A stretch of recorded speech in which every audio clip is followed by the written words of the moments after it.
क्योंकि पार्टी ने हमें सबको हक दिए हैं, वो सब हमारी जरूरतें पूरी की हैं, वो सब हमारे लिए किया है जिसको हम चाहते थे, हम अन्य पार्टियों से नहीं करवा सके। इससे पहले कांग्रेस का राज रहा, उसके बारे में आप भली भांति परिचित हो, लेकिन हो सकता कुछ बच्चों को ना पता हो, जिनकी उम्र बहुत छोटी है, उनको हमें समय समय में बताते रहना चाहिए कि हमारे भारतवर्ष में क्या है, कैसे बना, कैसे इसका निर्माण हुआ और उसके बाद किस प्रकार हमारे भारत देश की तरक्की हुई, ये बातें भी जरूरी है।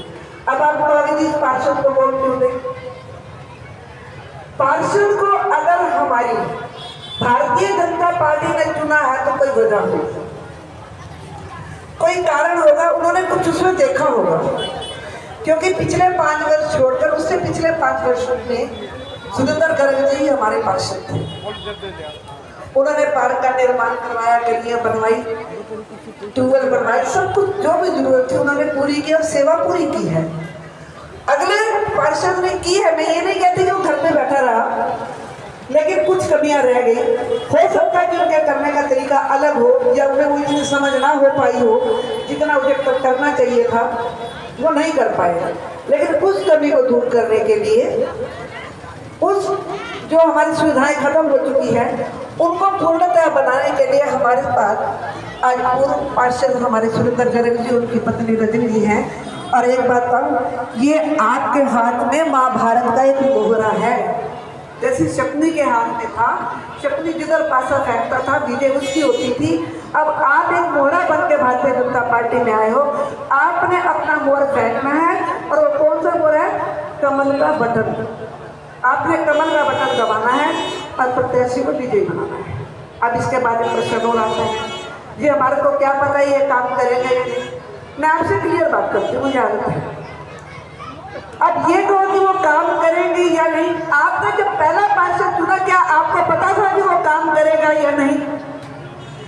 जब तक हम किसी को मौका नहीं दे पाएंगे, जब तक हम उसे आगे बढ़ने का मौका नहीं देंगे, तब तक हम कैसे कह सकते हैं? अभी नारे लग रहे थे सुरेंद्र भाई जिंदाबाद, जिंदाबाद कैसे होगा? जब तक हम लोग उसके कंधे के साथ कंधा मिलाकर नहीं चलेंगे, उसका सहयोग नहीं करेंगे, उसको आगे बढ़ने की ताकत नहीं देंगे, तब तक वो जिंदाबाद नहीं है। जिंदाबाद बनाना हमारे हाथ में है, उसको आगे बढ़ाना हमारे हाथ में है, युवा शक्ति के हाथ में है, मातृशक्ति के हाथ में है। आज अगर मैं यहाँ पर खड़ी हूँ, जब तक मैं यहाँ से हिल के वहां तक नहीं जाऊंगी तब तक दूसरा व्यक्ति यहाँ पर नहीं आ सकता। तो इसलिए नई पीढ़ी को स्थान देने के लिए हमारे जैसे उम्र वाले व्यक्तियों को अपने कदम थोड़ा आगे लेने पड़ेंगे, पीछे नहीं लेने को कह रही मैं, आगे लेने पड़ेंगे, ताकि हम उनका मार्गदर्शक बन सके, उनको रास्ता दिखा सके और वो पीढ़ी हमारे स्थान पे खड़े होके अपने देश की, अपने शहर की सेवा कर सके। ये तब होगा जब हम एक अच्छे पार्षद को चुनेंगे, जिससे हमारे वार्ड का विकास होगा। और पहले भी हमारा वार्ड किशनपुरा मंडल जब पहले 15 वार्ड था, 17 हो गया। पानीपत में एक उदाहरण है सबसे अव्वल कि सबसे अधिक वोट 17 वार्ड से ही जाएंगे। अब आप ये कहेंगे मैं अकेला एक वोट नहीं दूंगा तो क्या होगा? याद रखना, अटल बिहारी वाजपेयी जी 1 वोट से हारे थे, सिर्फ 1 वोट से। उस 1 वोट की कीमत कितनी है अब आप अंदाजा लगा सकते हैं। उस 1 वोट की कीमत इतनी है कि एक व्यक्ति को वो सिंहासन पर बिठा भी सकता है और सिंहासन नीचे भी उतार सकता है। तो अपने एक वोट का मूल्य जानो, पैसों से नहीं, अपने देश की प्रगति से, अपने समाज के सुधार के लिए, अपने वार्ड की शोभा के लिए। इस वार्ड को 4 चांद लगाने हैं और इस वार्ड को सबसे उत्तम बनाना है, जिसमें कहा जा सके कि पानीपत का वार्ड नंबर 17 सबसे स्वच्छ, सबसे सुंदर, सबसे खुशहाल और सबसे उत्तम है। ये कब होगा? अगर हम अपनी वोट पार्षद को देंगे तो।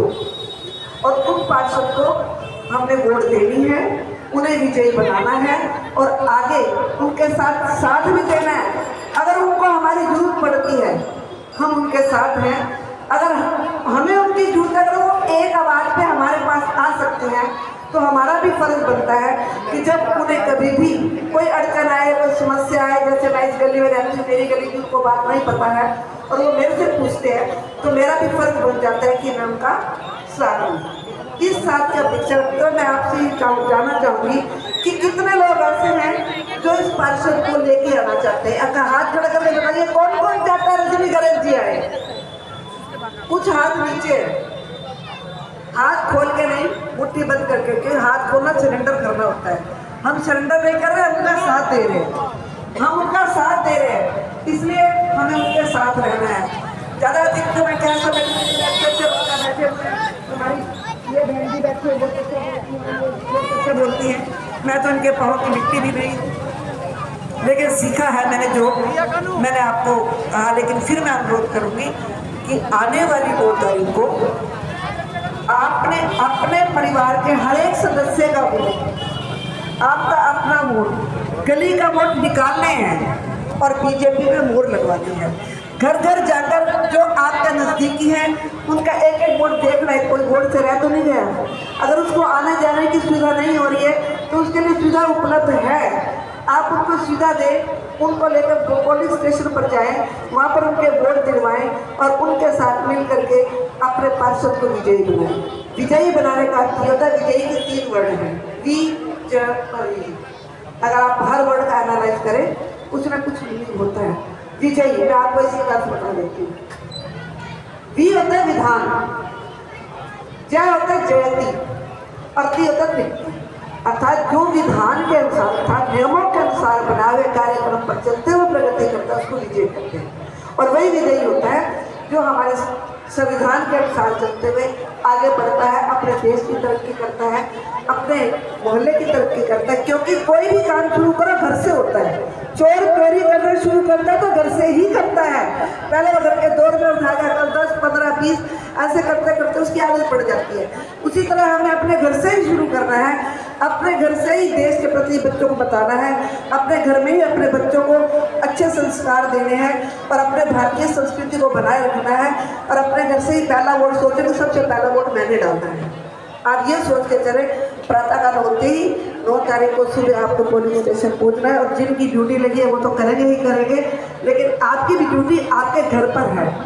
कहते हैं एक लंगड़े ने सोचा मैं देश की सेवा कैसे करूं, उसे कोई रास्ता नजर नहीं आया, उसने सड़क के किनारे पेड़ लगाने शुरू कर दिए कि जब मेरे देश के लोग थक जाए आते जाते तो उस पेड़ की छाया में बैठ सके। वैसे अगर हम प्रत्याशी नहीं बन सकते, प्रत्याशी के सहयोगी तो बन सकते हैं, प्रत्याशी का साथ तो दे सकते हैं। तो अपने घर से ही शुरू करके हमें पुलिस स्टेशन तक पहुँच करके इनके लिए बटन दबाना। और एक बार 2 मशीनें होंगी, एक हमारी मेयर के लिए, मोहम्मद सैनी जी के लिए, एक नगर निगम के पार्षद के लिए। आपको दोनों पर ही फूल का बटन दबाना है, क्योंकि देश में कौन सी सरकार है? बीजेपी। हमारे हरियाणा राज्य में कौन सी सरकार है? तो फिर यहाँ पे हम पीछे क्यों रहे? तो हमारा हक बनता है कि उसी को जो हमारी चली आ रही है उसको हम आगे बढ़ाते हैं और यहाँ पे भी बीजेपी की सरकार बने। बीजेपी की सरकार बनने के बाद हमारे को बहुत सी सहूलियत हो जाएगी। जो तो उन्होंने ऐलान कर रखे हैं सो कर रखे हैं कि 2100 रुपये पर मंथ हाउस वाइफ को आएगा, अगर घर में 3 हैं तो 6000 रुपये आएगा।